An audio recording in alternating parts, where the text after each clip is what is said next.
Hey, and welcome to the Systems Boutique podcast. I'm Dr. Ramona H. Lawrence. Most people just simply call me Dr. Ramona. I'm your systems stylist and your business operations expert, and I'm here to help you build a high-end boutique-style back-end that creates ease and scalability for you without sacrificing the luxury experience your clients absolutely deserve. So if you're a speaker, a coach, a consultant, a course creator, or author who's ready to stop the overwhelm, ditch the tech confusion, and finally streamline your systems and operations, you are in the right place. Each week, I'll bring you actionable strategies, expert insights, and behind-the-scenes business systems and operations insights to help you scale with ease, efficiency, and absolute excellence. So grab your notebook, your favorite cup of coffee or tea, and let's get to work. Welcome to the Systems Boutique, where systems meet style.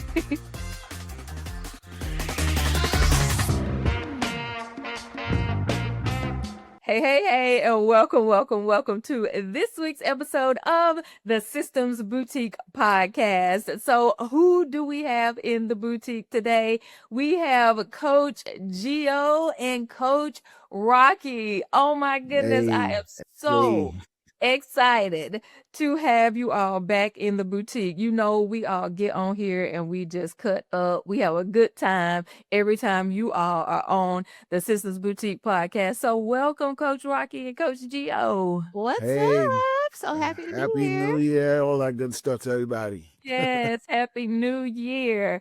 So what we're going to do today, you know that Coach Rocky and Coach Geo are executive coaches in the Systems Boutique. And so we are excited to hear about trends. What is happening in 2026? Where are we going with the different industries that you have expertise in? Let's start with you, Coach Rocky. Tell us about some trends that you're seeing in 2026. Where is your industry going? What are we doing right now? Listen, I think in AI specifically, AI is being even more integrated in everything that we do. And I will say the trends are sort of like if you think 10, 20, maybe even 30, 40 years ago, right? It's going in that direction. So for example, let's think about ads. One of my favorite things is ads right now on ChatGPT. When ads first came out with Meta, even when some people started doing ads on Google, people were like, oh, I'll look into it later. Ads is going to be so important when it rolls out on ChatGPT. They're testing it right now, but being able to run ads on ChatGPT and you're infiltrating other people's like chats, that is crazy to me. Okay. I'm excited about it because think about it. Most of us, there's over 20 billion users that are using ChatGPT on a daily basis.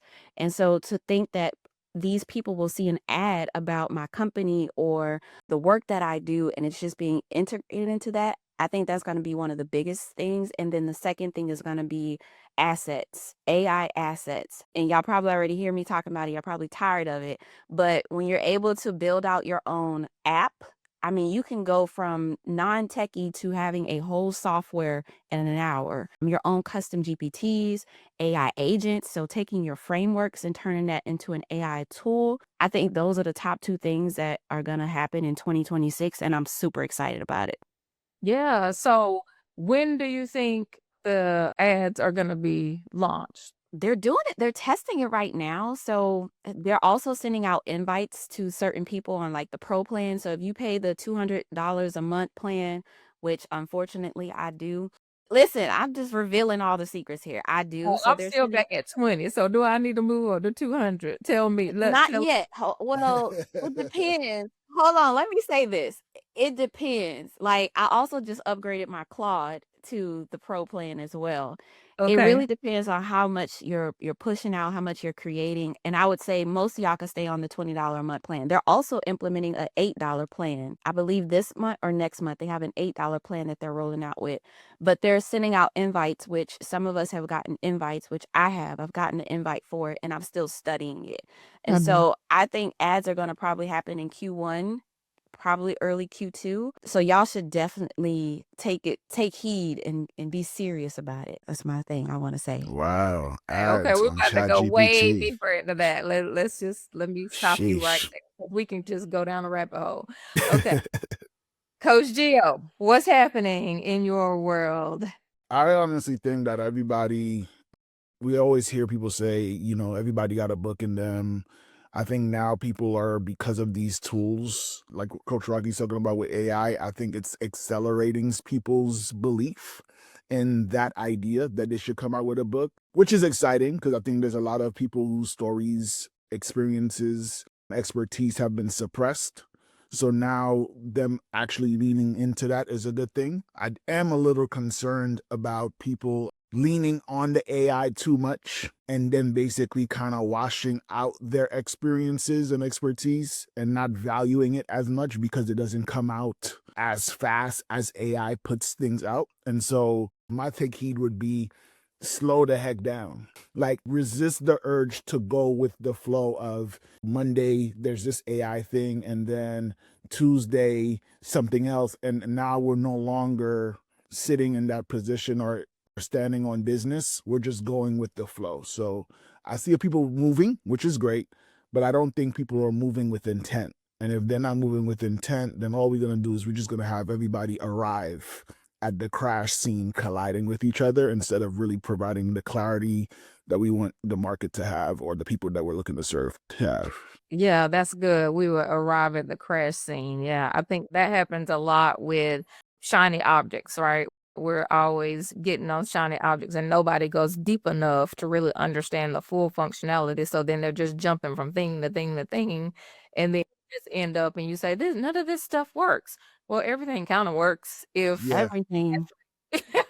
everything gonna work if you just put the time into it and go deep into it. And so I think that's such a good analogy that we just all end up crashing if we're not taking our time and really going deep and looking at what we're doing. And so that brings me to the next question then about the human piece of this. So we're talking about AI, we're talking about jumping, doing things, shining objects.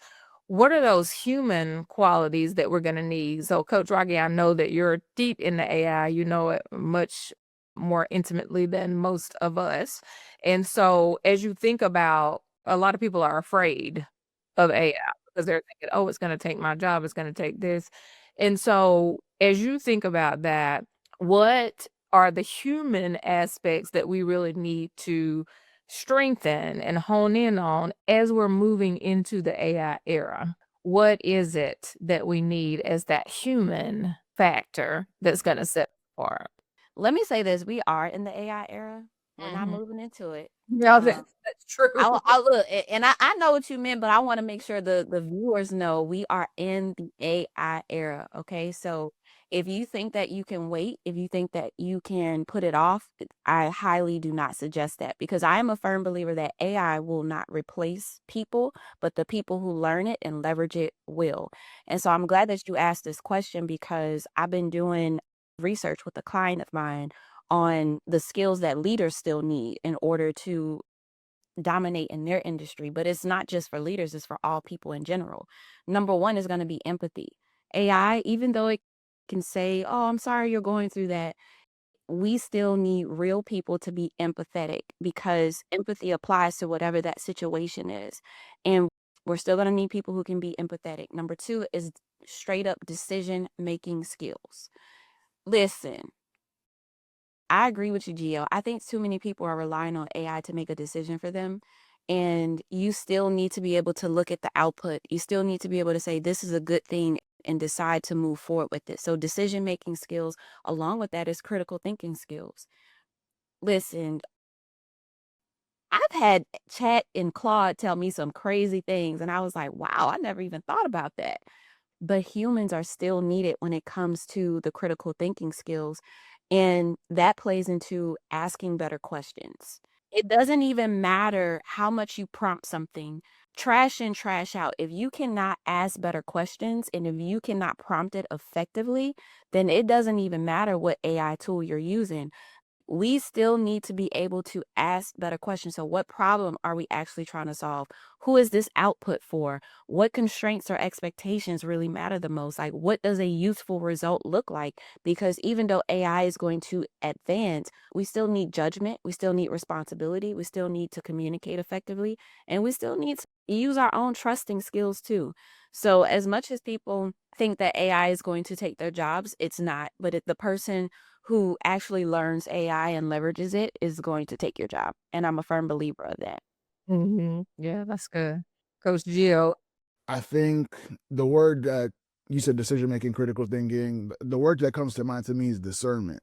Ooh, like are we like the touching word that? Are we touching discernment?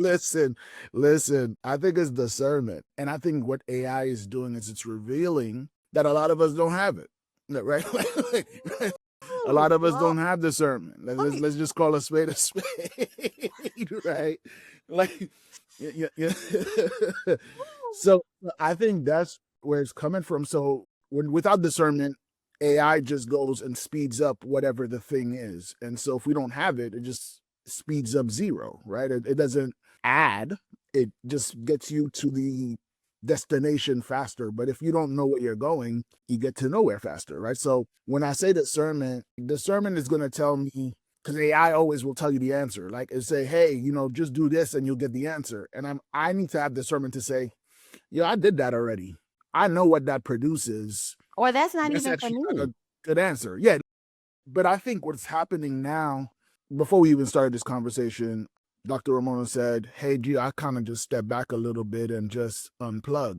I think what happens with AI now, especially, listen to what Coach Rocky said, you got to get on the bus because the error is here. So what people do, they just kind of like almost like in the Bible where they're like, yo, I told you to leave and you just put your items away. People doing that extra fast now. They're not even waiting for God to tell them, like, leave. They're like, yo, God, I know what you're going to say. I left already. And then God like, I ain't tell you to go. I ain't tell you to go yet. And so that's what I mean by the discernment part is so important. And you can't AI that. That's deeper. But you do need to do what Dr. Ramona said. And it's like, yo, I stepped out a little bit.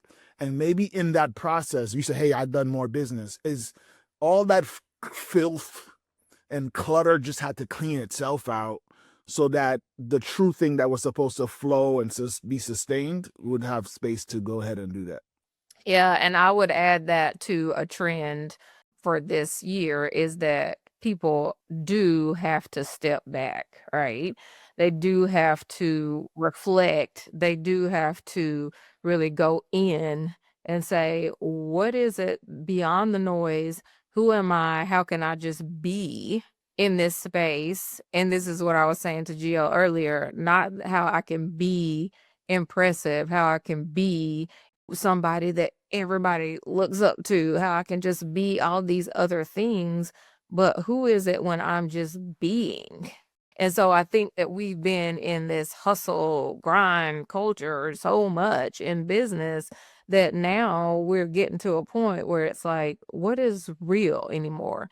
When we talk about AI in the online, so many people use AI, like babies are dancing and getting up and running out of the room. That part, my wife hate that one. Like she hate that one. She like, that's scary. Yeah, now it's like, okay, now what is the real human aspect of business, of social media, of your life? And I think that we really have to just tap into that and make sure that we stay connected to that as we not move into the AI You know, era. the number one reason that people use AI, and this has transferred from 2024 to 2025 and going into 2026, is for personal development. And that means mental, spiritual, and emotional help. They're seeking ChatGPT and Claude for guidance on their life. And so when Geo spoke about this, right, the discernment piece, a lot of them are asking questions that they should be asking God the question or seeking it through his word. And where we fall as believers and as those, well, no matter what you believe in, it always says to seek God first, right? And if you're seeking chat or AI and then going to God about it, that's out of alignment, right? And so as AI advances, it's going to become more intuitive. They're already building it out to add in more autonomous behaviors. And so it's going to become more intuitive. And you see all the platforms now. Claude just put out their new constitution because of the governance concerns around mental health, emotional health, people asking it for guidance on those things. And it's going to be so important for you to pull back and for you to say, you know what, I'm spending way too much time on AI. And the second point I want to make, because this is important, a lot of us have become more efficient and we're getting things done quicker than we've ever been able to get things done. But you know what we're doing? Instead of like using that time for something else, we're actually stacking on more things to do. And we're being more busier and more distracted. We're like, oh, yeah, I'm more productive, girl. I finished that task in 20 minutes and I can move on to the next thing.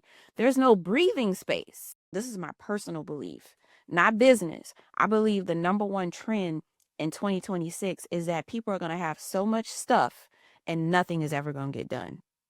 There's going to be stuff, projects, projects, projects. But, that's my personal opinion.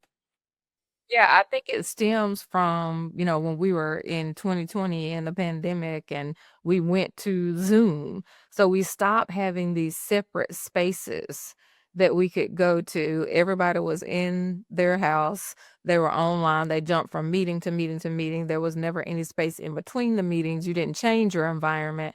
And so once we did that, it was like, oh, it's normal to do this. This is just how things go. And then AI comes and we can do things much faster. So now we're adding a whole lot more into that space where we don't have breaks, we don't have rest, we don't have all of that. And so, yeah, I mean, I think that's such an important point, Rocky, that we have gotten to the space where we don't go to God, we just go to AI, we don't have breaks, we don't have that human aspect where we just rest and can absorb things in our life, right? Coach Geo, as you think about writing now, when people are getting that first book done, what is it that will be different in 2026 with that as we move into the writing, the being the author, the making that first book happen? I think it's like, how do I know if a story is real or not? I think that's the thing that I think is going to happen a lot more now. So those experiences that we've had that we've all normally discounted or overlooked, those are going to become more important because everyone now has access to information. Everyone has access to the experience. So where I would see like a leveraging piece with AI is maybe something happens to you and you don't necessarily look at it from 7 to 10 different vantage points. I would then now say, okay, I'm going to use AI to help me identify some blind spots that I may not have been able to look at. So it could be something as simple as like, at a client who said, Geo, I made $225 in royalties this month. And in my brain, I go, that's not a lot of money. But in the moment, I was like, there's something here, but I don't know exactly what it is. What is that like? Now, this is the human aspect of it, right? Now, I'm studying Anthony O'Neill. He talking about high yield savings accounts, so it's top of mind. And in that moment, I make the connection of that amount of money he made is the same amount of money somebody might make if they had like $67,000 in the bank at a high yield. Now, that's not an AI idea.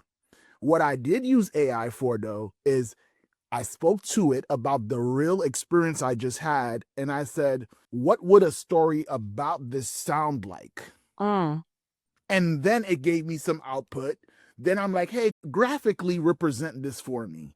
But the original idea came from, this sounds like the other thing that I've been exploring.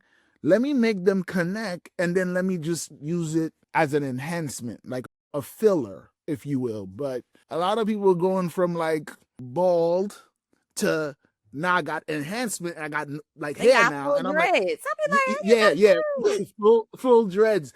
And I'm like, listen, if you got a hairline and you need to make it a little bit extra crispy, that's a little different. But if you ain't got no hair and now we got locks and hairline, we done gone too far. gone too far.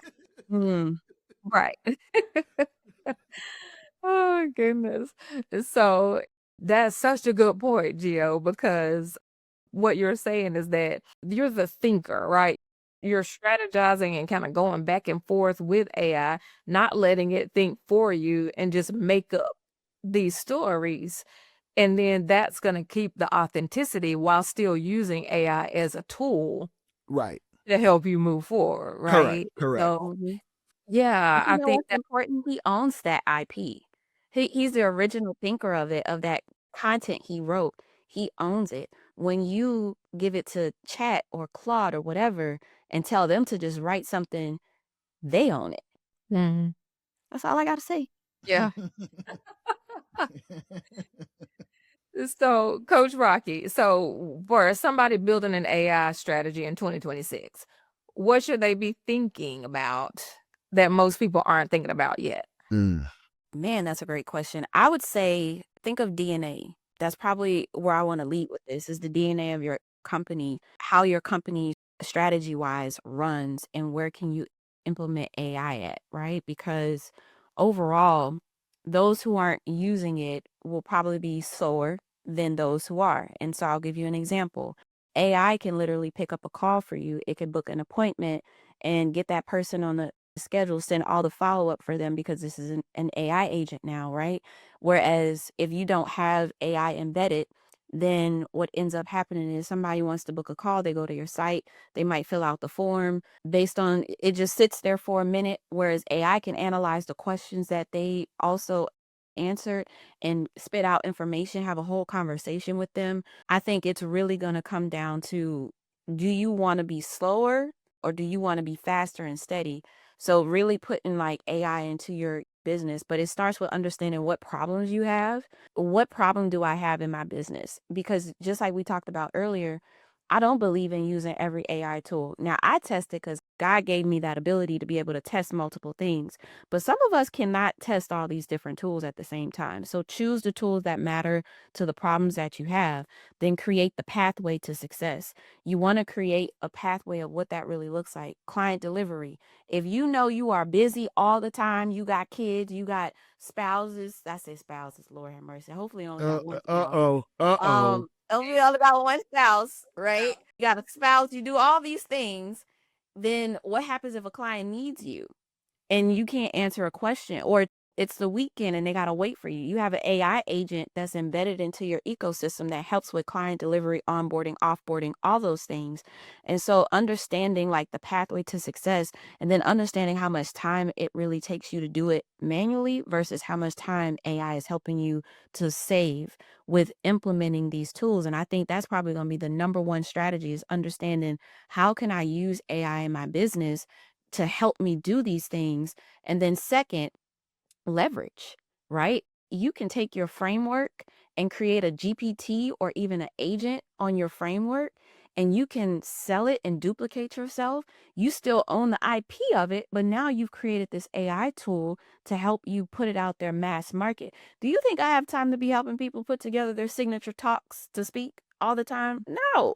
But I got a GPT that has my framework embedded, that now they can use that to build it and submit it to me for review. That speeds up delivery. That's client satisfaction. And so we're not thinking about those two things like, okay, how can I make my clients happier? How can I be happier? And then also, how can I make my pockets happier? Then I think in 2026, you're going to be behind not implementing those things. Yeah, and I love when you say the DNA, because we really need to think about what is it in your business that AI makes sense for, right? Everybody using AI for everything, but in your business and the model of your business doesn't make sense to use it in this area, right?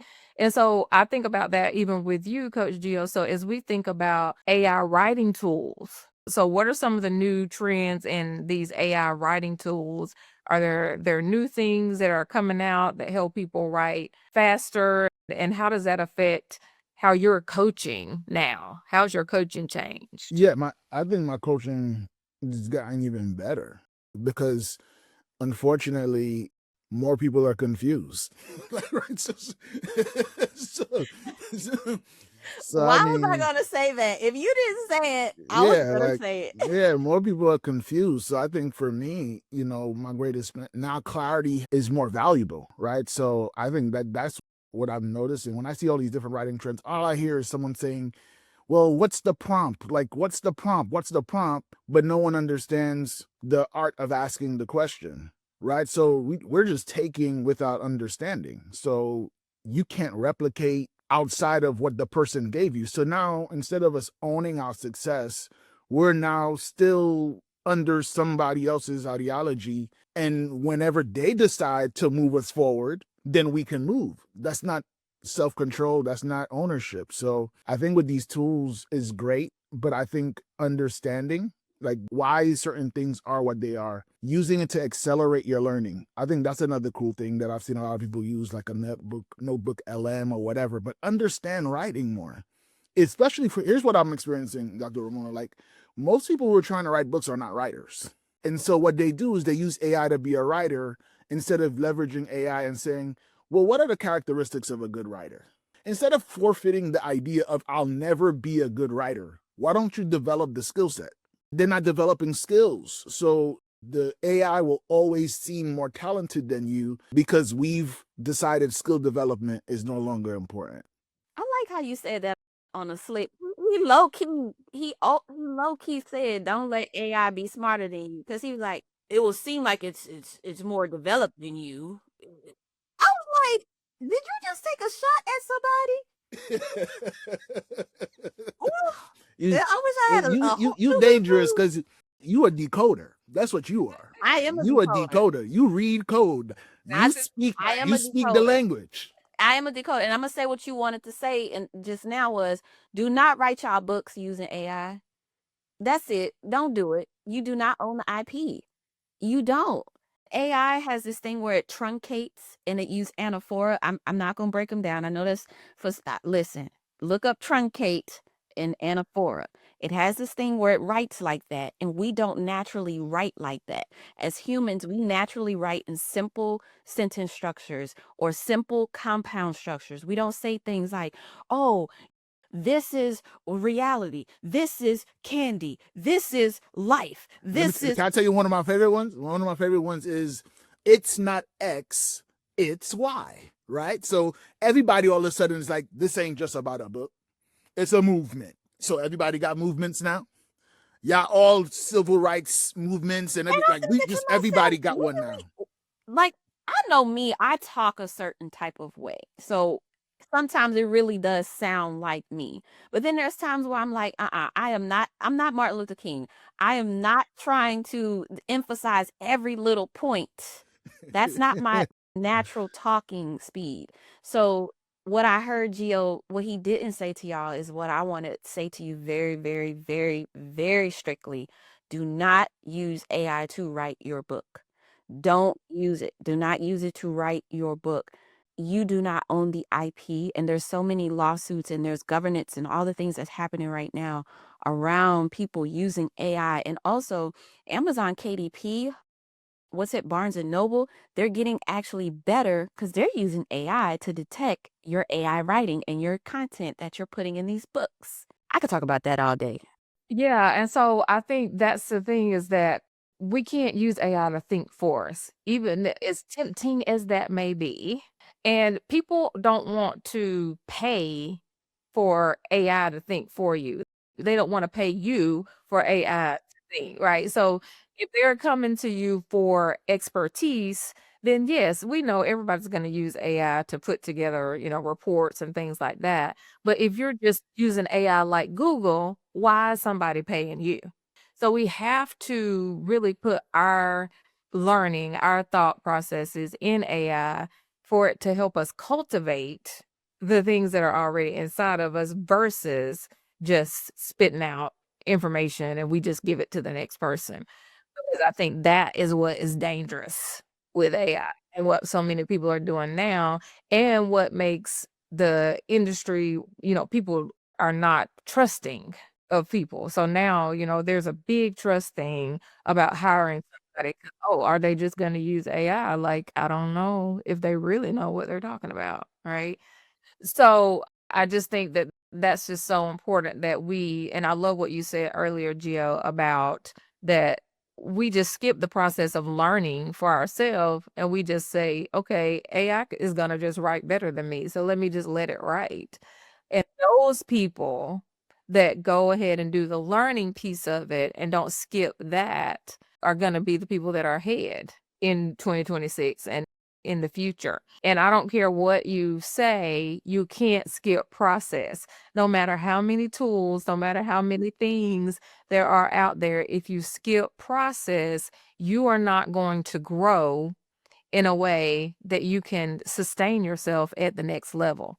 So we keep trying to just, okay, let me find this next microwave thing that we could just do quickly. And I'm not going to follow the process. I'm not going to learn to write. I'm not going to learn all of these things behind what I need to put into AI. I just want to put it in there and have it spit it out. You go to the crash scene, right, Geo? I mean, it's not going to work, right? So this has been so good. Any last thoughts, Coach Rocky, Coach Geo, about trends, different things we need to think about as we're moving into 2026 with our systems and ops and your areas of expertise? Remembering your why at the end of the day. When it comes to AI, you can create so much and you can put together so much and have so much readily available. But does it really go back to why you started this business, why God put you in this position in the first place, why you're doing this? And if it doesn't line up, then you're probably doing too much busy work and you need to really pull back and just get back into alignment. And so, as much as I'm an advocate for AI, as much as I love AI, I could talk about it all day. I'm always asking myself is, how does this help me and my business? How does this help my clients? Is this a distraction? And I think if you can realign yourself, it'll also encourage you to unplug from the tools and do your own research the old school way. I know that sounds scary, y'all, but doing research the old school way, pulling out a book, looking in the dictionary or a thesaurus instead of always trying to rely on AI. So that's going to be my tip for 2026, at least in Q1. Yeah, we'll be back. Just slow down. I think that's the biggest thing. The productiveness that we get from it is at a cost. Is right. So we're getting ahead, but if I get ahead and I get to where I don't want to go, and I think that's the thing. I read a book that was talking about we're in a life or a world of just more, and no one is asking the question of, first, what did you want in the first place? We forgot that question. And now we're like, yeah, I just want more. More of what? Well, I just want more. I'm like, more of? And then we don't have the answer to that, right? So then what happens is we get more of stuff away from the thing that was our genesis, the thing that really got us started in the first place. And we build this thing that took time. Even if you're saving time, getting to the thing you didn't want makes the whole time wasteful. Even though you felt like, hey, I was speeding, I was in the left lane this whole time. Yeah, but like you was supposed to go west and you went east. And we just think that, oh, well, I'm just going to go all around the world and I'll come back and arrive. Yeah, but you could have been there. And I think that's the biggest thing I want for people, especially in this state of life that I'm at now, is like, how do I get to where I want to go? And then how long can I spend in that space is the win. Mm-hmm. That's good. All right. Well, thank you all for listening to this week's episode of the Systems Boutique Podcast. Thank you to our wonderful coaches, Coach Rocky and Coach Geo. And we will see you all on the next episode of the Systems Boutique Podcast. See you later. Bye. Later. All right, my chic CEOs, that's a wrap for today's episode. If you found value in today's conversation, do me a favor. Subscribe, leave a review, and share this episode with another star. That's a speaker, a teacher, an author, or a coach who absolutely needs it. And hey, if you're ready to finally get your systems together, let's chat. Head over to thesystemsboutique.com/strategy to book your systems style strategy call, where we'll map out your perfect business back end. So until next time, keep it chic, keep it systemized, and keep shining like the absolute star you are. See ya.